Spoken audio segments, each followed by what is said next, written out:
Search करें अवामी news. मुल्क भर की ताज़ा तरीन खबरों से बाखबर रहने के लिए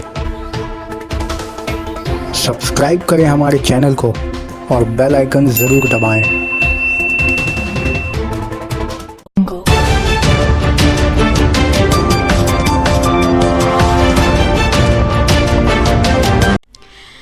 बऊ बाजार में मेट्रो का काम बंद। कोलकाता बऊ बाजार इलाके में मेट्रो रेल का जो काम हो रहा था, इस पर इलाके के लोगों ने जबरन रोक लगा दी।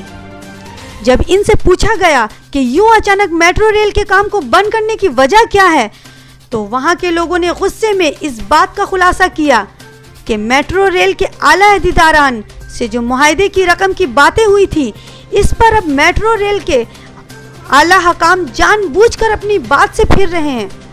जो मुआवजा तय हुआ था, इस पर यह कारबंद नहीं है, इसलिए जब तक इस मामले की सलाह सफाई ना हो जाएगी तब तक काम यूं ही बंद रहेगा।